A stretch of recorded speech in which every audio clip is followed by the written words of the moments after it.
Economics question. Basic economics के question क्या हैं? ये बेसिक ये एडम स्मिथ ने अपनी बुक, जो हमने अभी अपने लास्ट लेक्चर्स में आपने देखा होगा, एडम स्मिथ ने अपनी बुक वेल्थ ऑफ नेशन में ये अपनी बुक्स में ये क्वेश्चन बताए थे। आज भी स्टूडेंट हम इन्हीं क्वेश्चंस के दरमियान में ही घूम रहे हैं कहीं ना कहीं, कि 4 बेसिक इकोनॉमिक्स के क्वेश्चन होते हैं, 4 economic question. Now basic question, what to produce, क्या पैदा किया जाए। एडम स्मिथ ने कहा था कि economics is the study of wealth, कि how to produce the wealth, how to consume the wealth, how to distribute the wealth and how to exchange the wealth. Now question is economics question. First economics question है, जब आप कोई चीज़, जब भी कोई आप policy बना रहे होते हैं तो सबसे पहले आपको आता है व्हाट टू प्रोड्यूस, क्या पैदा किया जाए। इसका मतलब है कि वो चीज़ आप बनाएं जो आपकी इकोनॉमी के लिए फ़ायदेमंद है, जिस चीज़ की आपके लोगों को ज़रूरत है, जो आपके लोगों में पसंद की जाती है। हाउ टू प्रोड्यूस, कैसे पैदा किया जाए, किन मेथड के थ्रू पैदा किया जाए कि आपकी कॉस्ट कम से कम आए और मैक्सिमम ज़्यादा से ज़्यादा पैदावार, मैक्सिमम आउटपुट हो। When to produce, decide proper place and time of production, कि किस जगह पे बनाया जाए कि आपकी ज़्यादा कॉस्ट ना आए, और क्या बेस्ट टाइम है कि इसमें आपकी सेल भी हो, आपके लोगों को ज़्यादा से ज़्यादा फ़ायदा भी हो। फॉर होम टू प्रोड्यूस, किन इंडिविजुअल, किस ग्रुप के लिए बनाया जाए कि आपका मैक्सिमम लोग फ़ायदा उठाते हैं। फॉर एग्जाम्पल आप कोई ऐसी चीज़ बना देते हैं जो बहुत एक्सपेंसिव होती है, जिसको, जो लग्जरीज आइटम्स में आती हैं, जिसको सिर्फ और सिर्फ आपका एक अपर क्लास है वही यूज़ कर सकता है, तो इसका मतलब वो जो गुड है वो आपकी पूरी इकोनॉमिक, पूरी सोसाइटी के लिए नहीं बने। इसलिए जब भी कोई चीज़ बनाते हैं तो हम इन 4 क्वेश्चंस को, इन 4 क्वेश्चन को मद्देनजर रखते हैं कि ऐसी चीज़ बनाई जाए और ऐसे चीपर तरीकों से बनाई जाए और बेस्ट क्वालिटी चीज़ बनाई जाए जो आपकी पूरी सोसाइटी के तमाम लोग उसको इस्तेमाल कर सकें। In simple word, how the scarce resources means आपके जो महदूद रिसोर्स हैं should be use to produce maximum level of production. ठीक है, आपने इस तरीके से, मीन्स पाकिस्तान है वो इस तरीके से बेटा एक बेस्ट एक इन 4 क्वेश्चन से हमें एक ही बात पता रखती है कि हम अपने इसके रिसोर्स, महदूद रिसोर्स को इस तरीके से यूज़ करें कि हम ज़्यादा से ज़्यादा पैदावार कर सकें, इकोनॉमिक डेवलपमेंट ज़्यादा से ज़्यादा हो, ग्रोथ ज़्यादा से ज़्यादा हो, स्टैंडर्ड ऑफ लिविंग हो। Now what are the different, ये एक क्वेश्चन है बेटा जो मुझे एक जहन में आया था, जो अक्सर 2 मार्क्स के पॉइंट ऑफ व्यू से आता है। What are the difference between economic development and growth.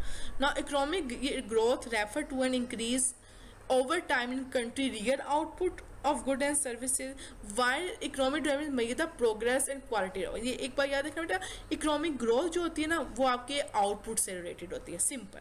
जो इकोनॉमिक डेवलपमेंट होती है वो बेटा आपके इंडिविजुअल के क्वालिटी ऑफ लाइफ होती है, उसके स्टैंडर्ड ऑफ लिविंग से होती है। Economic development is measure the progress and quality of life of individual, while economic growth measure the output of individual. जो GDP है, GNP है, GDP it's consider under the umbrella of economic growth. But आप जो national income होती है and in जो national income है, जो पर कैपिटा इनकम होती है, पर कैपिटा इनकम बिकॉज एक फ़र्द की इनकम होती है, उसमें ये बताया जाता है, वो पर कैपिटा इनकम आपको बताती है कि आपकी सोसाइटी में जो लोग हैं उनका लिविंग स्टैंडर्ड कैसा है, उनका क्वालिटी ऑफ लाइफ कैसे है, तो वो इकोनॉमिक डेवलपमेंट में आएंगे। तो ये it is important for 2 marks question. ना इकोनॉमिक क्वेश्चन, ये वही क्वेश्चन है, उसको जरा मैंने थोड़ा सा इलेबोरेट कर दिया। व्हाट टू प्रोड्यूस, ठीक है, हाउ टू प्रोड्यूस के मैक्सिमम लेवल आए विद लो कॉस्ट, ठीक है, और हाउ टू प्रोड्यूस में बेटा 2 टाइप्स ऑफ मेथड होते हैं, ये आपको अक्सर 2 मार्क्स के क्वेश्चन में आता है।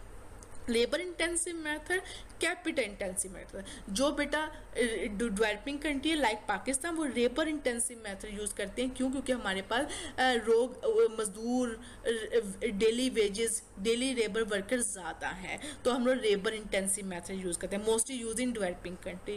कैपिटल इंटेंसिव जो मेथड है वो यूज़ होता है डेवलप कंट्री। क्यों? क्योंकि उनके पास सरमाया बहुत ज़्यादा होता है, उनके पास टेक्नोलॉजी बहुत ज़्यादा होती है, इसलिए ये टेक्निक जो है वो डेवलप कंट्री में ज़्यादा यूज़ होती है। हमारे मुल्क में ज़्यादा लेबर इंटेंसिव टेक्निक यूज़ होती है। तो इन 2 टेक्निक से आप चीज़ को पैदा करते हैं, ठीक है। अब नाउ क्वेश्चन इज, ये बेटा आपके इकोनॉमिक्स क्वेश्चन यहाँ तक कंप्लीट हो गए। 4 इकोनॉमिक्स क्वेश्चन होते हैं, what to produce, how to produce, when to produce and for whom to produce. इसमें ये बहुत इंपॉर्टेंट क्वेश्चन है कि टेक्निक्स का, लेबर इंटेंसिव टेक्निक होता है, कैपिटल इंटेंसिव। आपको आज तक पाकिस्तान में कौन सी टेक्निक है, तो इसको कहते हैं Jazib Jazib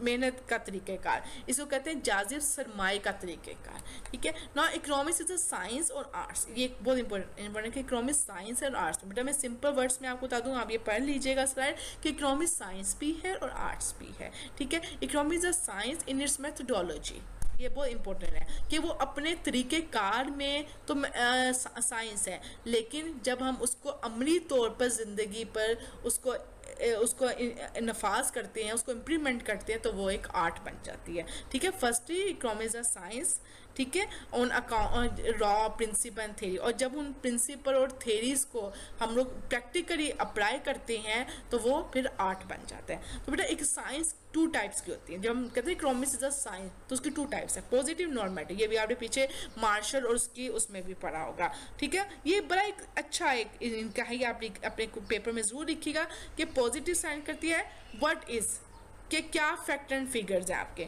normative science explain what ought to be, ये आपने याद करना है, ये भी आप इंग्लिश में याद करें, उर्दू मीडियम वाले भी इंग्लिश में याद करें। पॉजिटिव साइंस डील करती है फैक्ट एंड रियलिटी से, कि आप पहले फैक्ट बताते हो, फिर बताते हो कि जी ये हमारे फैक्ट्स हैं, ये उसका रिजल्ट है। नॉर्मेटिव साइंस वैल्यू जजमेंट, कि ये पर्सनल जजमेंट होती है, कि आदमी की अपनी पर्सनल जजमेंट होती है। तो economics is an art on other side with practice application of law, पहले आपने एक लॉ बना लिया, जब आप उसकी एप्लीकेशन करते हो प्रैक्टिकली सोसाइटी में तो वो एक आर्ट बन जाता है। फॉर एग्जांपल बेटा वो एक पायलट एग्जाम्पल आप लोगों की बुक में दी जाती है, उस पायलट को पहले आप 3 to 4 years आप उसको क्लास रूम में उसको समझाते हैं कि ये मेथडोलॉजी है, इसको चलाने का ये लॉ है, ये प्रिंसिपल है, और जब उसको प्रैक्टिकली आप जब वो फील्ड में आते हैं and then he fry the brain, now it become art. तो साइंस इकोनॉमिक्स साइंस भी है और आर्ट्स भी है। साइंस की 2 टाइप्स होती है, positive science and normative science. Economics ये मैं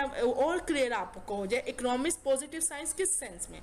आप देखो बेटा सबसे पहले आप फैक्ट्स करेक्ट करो, एक प्रॉब्लम आ गई, फॉर एग्जाम्पल हमारे मुल्क में एक आज कोरोना वायरस की प्रॉब्लम है, कोरोना वायरस का फैक्ट करेक्ट करो कि क्या है ये, एनालाइज करो उस फैक्ट को कि ये कैसे हुआ, ये किस जानवर से ये बीमारी है, फिर रिजल्ट बताओ उस पर, फिर नो रिलेशनशिप डिटर्मिन करो इस रिजल्ट्स और फैक्ट का, और फिर उसको कोई रॉ का नाम दे दो, कोई भी उसको कि ये इसके रिजल्ट्स हैं, इस बीमारी की वजह से पोल्यूशन ज़्यादा हो रही है, आप एक दूसरे से सोशल डिस्टेंस नहीं रख रहे हैं, फासला नहीं रख रहे हैं, तो जिस वजह से ये बहुत ज़्यादा डिसीज़ है जो इंक्रीज हो रही है ना, आपके रिजल्ट आ गया। आपने फैक्ट एंड फिगर की बेस पर एनालाइज किया, हाइपोथेसिस बनाया, रिलेशनशिप बनाया और रिजल्ट दे दिया।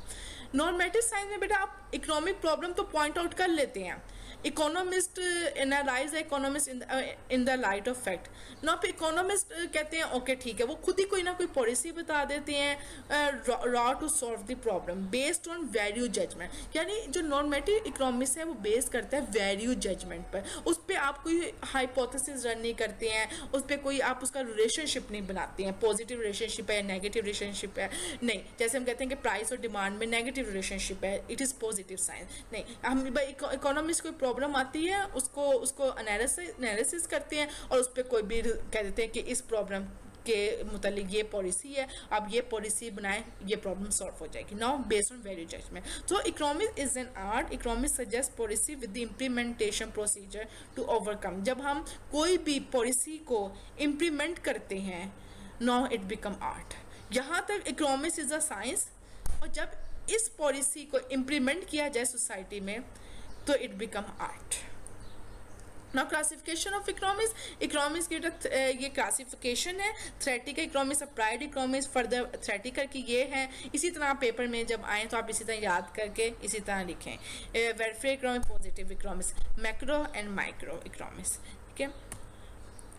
नाउ क्लासिफिकेशन ऑफ इकोनॉमिक्स को आप देखते हैं, थ्योरेटिकल इकोनॉमिक्स क्या होती है। थ्योरेटिकल इकोनॉमिक्स बेटा ये होती है आपकी ये स्टडी करती है, बहुत सिंपल है, ये मैंने बहुत सिंपल करके आपको बताया कि it study how theories and principle को ये स्टडी करती है, ठीक है। अप्लाइड इकोनॉमिक्स, जब आप इन रॉ थेरीज और प्रिंसिपल को इम्प्लीमेंट करते हो प्रैक्टिकली तो इट बिकम अप्लाइड इकोनॉमिक्स। जब थ्योरेटिकल इकोनॉमिक्स को आप अपने माशरे में अप्लाई करते हो तो वो applied economics, these are the implemented to solve economic problem, it become applied. जब आप थ्योरेटिकल इकोनॉमिक्स को इम्प्लीमेंट करते हो तो इट बिकम अप्लाइड इकोनॉमिक्स।